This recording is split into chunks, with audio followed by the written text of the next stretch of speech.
Hello everyone, welcome back to another episode of Conversations with Yoders Farm. I'm Eldon and I've got Lowell with me like usual, and we've got Dad, Delvin, with us here as well. So welcome to the podcast, and I guess we will start by kind of recapping where we are in the fall season. So where are we at? We're right at the very end. We're right at the end, yeah.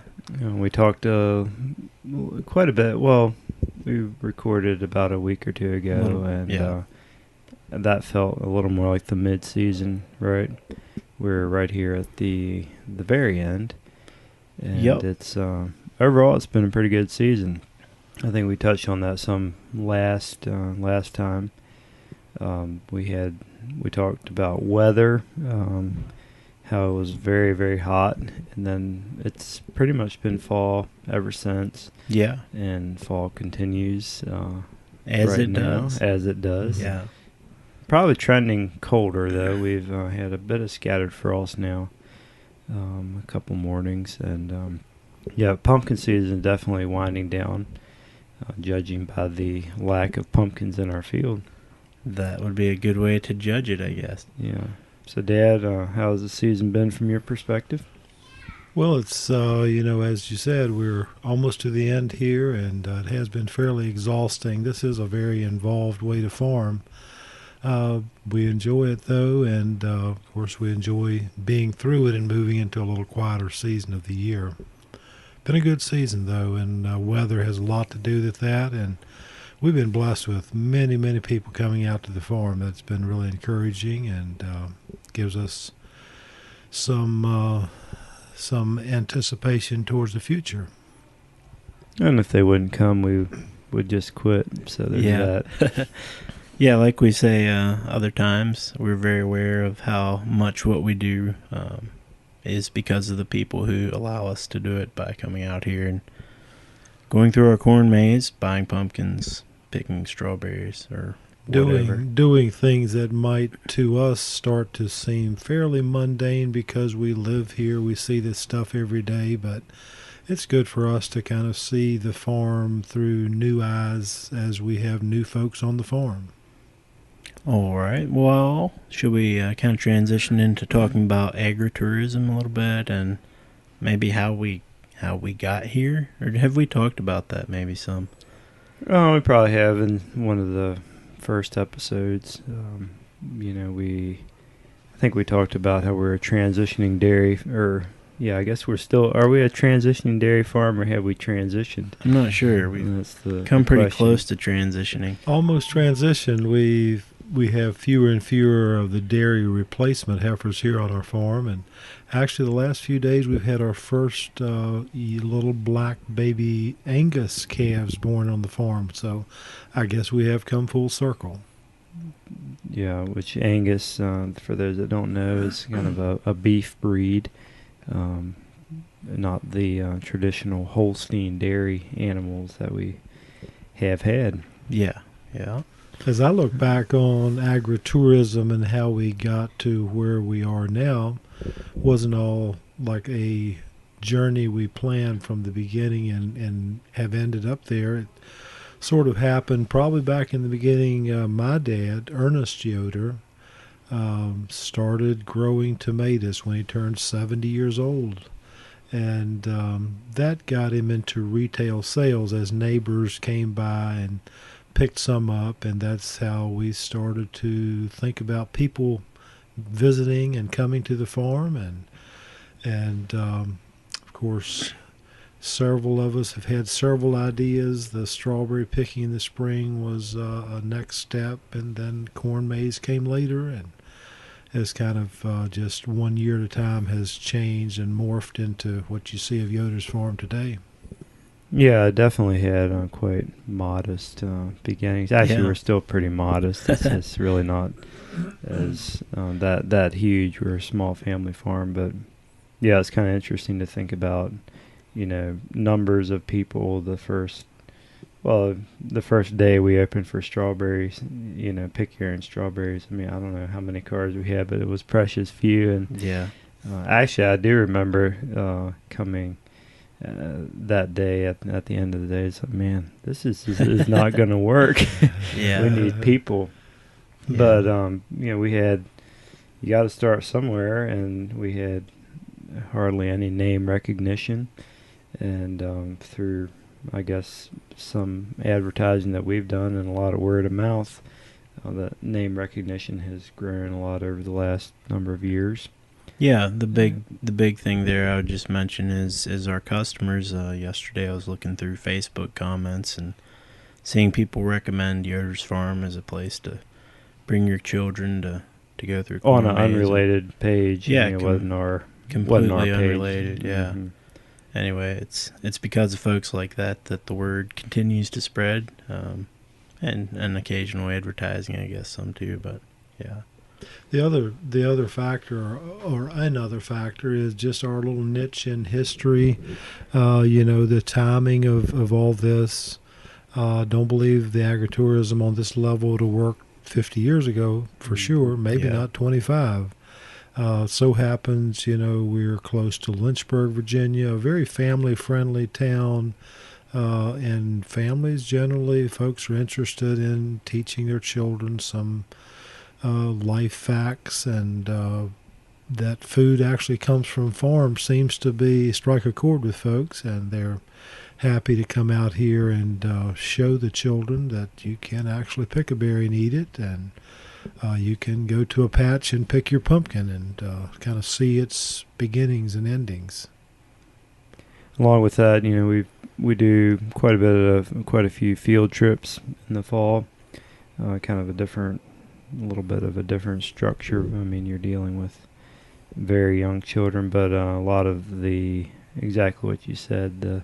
It's just interesting seeing it from a 4, 5, 6-year-old kid through their eyes. I mean, the tractor, something that we all grew up with. That's like cool. Yeah. Which it is cool. But things that you get used to and jaded. Animals, calves. They're neat, but something as simple as a chicken is, for someone who doesn't experience it every day, is something interesting. So yeah, for sure. In some ways, isn't agritourism just kind of recognizing that what you do is actually it's an interesting thing, and the bottom line is people will pay for an interesting experience. It hopefully provides them value and an educational opportunity, and it helps us make a living. So I guess you could say it's a win-win. And a good time with their families. Right. It's great to see families coming out here, spending time together. And fact is, a lot of folks have ties to the land a generation or two ago. Maybe their parents or grandparents were just happy to get off the farm and go get the job in town, but they have memories of visiting farms. They have lots of good vibes about farms, and now they'd like to reintroduce their children to that. Yeah. And so we happen to be, not a road trip from town, just a hop down the highway. Yep, that's pretty much what we are, I guess, at this point. And it continues to evolve. We've got constantly we're talking about things that we can change or maybe change if we get around to it and get the energy and find the time, or things we can add, things like that. But as was mentioned earlier, we are a small family farm, and it's a little complicated to get, much more complicated than we are. So yeah, and I think our philosophy is we're actually a real working farm, so we're never going to be a kind of a glitzy, more, I don't know what the word is, a little more of an urban farm. We're out here in the country. Zip lines are cool. I'm not sure if we'll ever have a zip line out here. Not sure we have a good place for it anyway. I'm not sure that our philosophy has also been never say never, right? Yeah. We're probably doing some things now that we never would have dreamed about that we do 10 years ago when we kind of first started the agritourism thing. But we're just simple. We like simple activities. We have a hayride. I mean, we sit on hay bales for that. We don't yet. I think we should upgrade our wagon, but it's that's what it is, and it's been nearly that way for the last 8 or 10 years.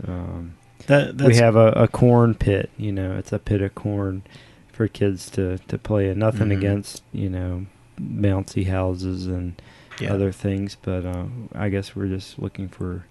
Or we think that our people like a simple, authentic farm experience. Now we can add some things to that and still kind of maintain that philosophy, but that is more our philosophy. And I think a lot of our people just like that. It's maybe a little quieter, and it's just different. I mean, there's nothing wrong with the farm choosing a different angle on it, and that's works for them. And we kind of have our own niche too. Yeah, and we all go back and forth and disagree about what we should add next or what we should try to do differently, I guess, sometimes. Well, that's how we kind of do decisions, right? We all disagree for a while till we come up with a brilliant idea. Yeah, it's basically just a big argument all the time.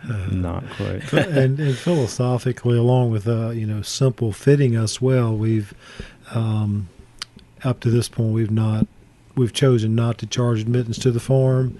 And we'd like for this to be a place where a budget-minded family could come and enjoy themselves simply. But that does, preclude us buying the bounce house and putting in the pumpkin chunking cannon, which would be very exciting.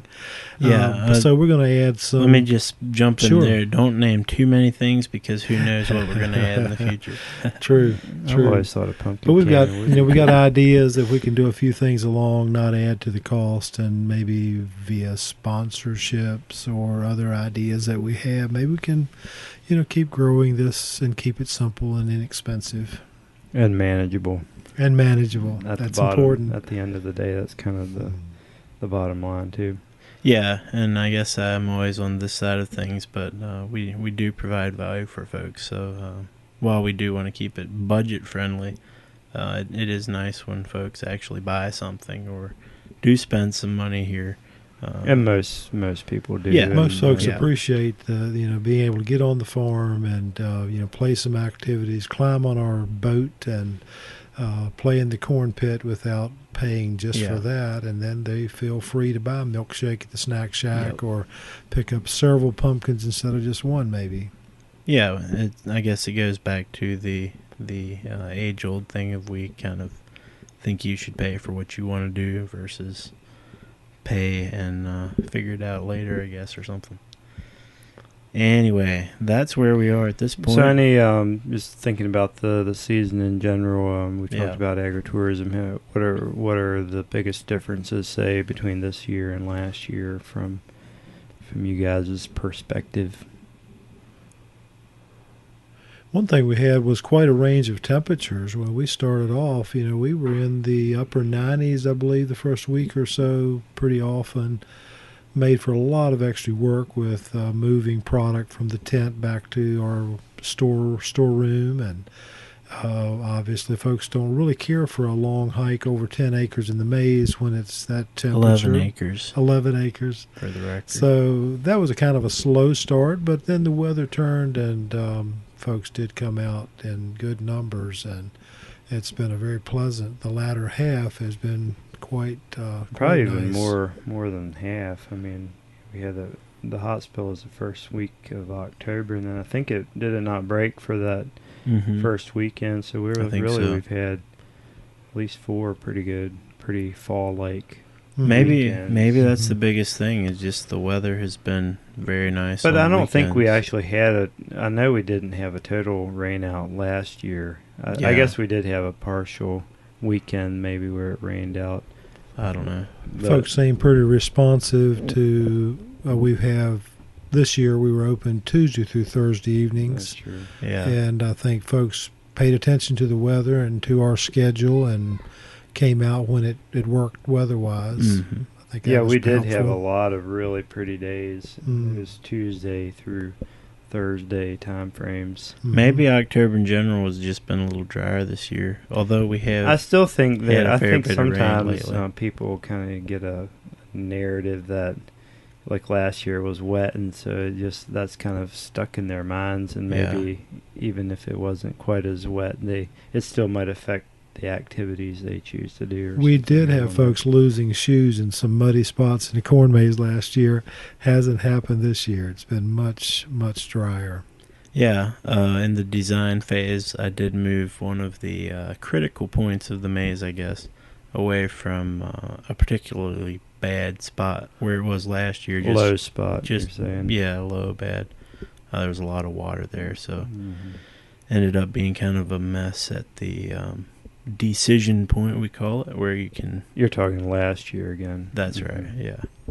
And this year we started out, I mean, this is a contrast, but like we're worried about dust, right? Mm-hmm. We wet the lane down many times with sprinklers, and we're talking about a water trailer, and we're even talking about dust on the hayride route, which I don't really remember doing. Yeah. So it was definitely, at least the first part was very dry. Of course, we've had, goodness, over 4 inches of rain in the last week and a half. Yeah, maybe we're catching up. So, yeah, it's good. Putting us in better shape for winter and next spring, I suppose. And watering those 70,000 strawberry plants in very well. They're looking good. Mm-hmm. The ones that the deer aren't eating, I guess. Right. Yeah. So it's been a good season, and just attendance-wise out here at the farm, it's been better than last year. As always, there are some challenges with every season, some unique challenges, but overall, it's been a very good year. It seems like maybe there's been more groups of folks this year than some other years. Maybe so. We did have a lot of group schedule things, didn't they? I don't know. Maybe that's why. There again, it's kind of that word of mouth thing. Mm-hmm. Yeah. I still almost wonder if there's something about that very hot beginning, and then it finally felt like fall. Maybe something about that was a little psychological for people. Like, let's go do fall things. It's fall now. I guess. I don't know. Yeah. I mean, pumpkin sales have been through the roof, and I don't know if that's... I mean, what else does that have to do with? Do we want to talk about the fact that we're pretty low in pumpkins right now with the 4 days to go in the season? Yeah, I mean, that's kind of how it is. You kind of... Well, it's different than other years for us. Right. We always try to overplant, and I felt like we did that, at least to some extent, but obviously demand and so forth were very low in pumpkins, but, pumpkin values dropped drastically for some reason about November the 1st, so it's not all bad either. Yeah, for sure. So I guess next we can just talk a little bit about where we're headed now and kind of wrap this up, headed into November. So, Dad, what's kind of next after we close Saturday? Well, November starts to look like we probably should need some heat in the greenhouses, although the 70-degree temperatures today sure didn't call for that. So we're thinking inside crops. We've got the one house almost in production, and right following the maize season, the following week we're back in our little farm store, hopefully with some red tomatoes or soon thereafter. Actively moving ahead, getting the little seedlings, hopefully transplanted to the larger spring house. So inside work, tomato work is on our minds, and hope to go through the winter picking tomatoes. And other than that, around the farm, soybean harvest is happening. I mentioned heat. That means firewood. We have a large boiler that we heat a lot of the greenhouses with. That'll take a fair amount of our time, but we are looking to slow down a little too, so not going to be busy every moment. Yeah, we'll wait till April to be super busy again. March maybe, anyhow. All right, well, that kind of wraps things up, I think. Anything else y'all want to add before we sign off? Don't think so, really. It's always, you get to the end, it's been a really busy season. You hardly had time to think things all through, but the end of the season, you think back of all the good people that came out and how grateful you are for a good customer base and how blessed we are to have this farm to start with and to be here and be stewards. Yep, that's a good note to end on, I reckon. So thank you all for listening. We'll be back in another couple of weeks with another podcast episode. And we'll talk to you then. See ya. Yep. Hasta la vista. Yeah.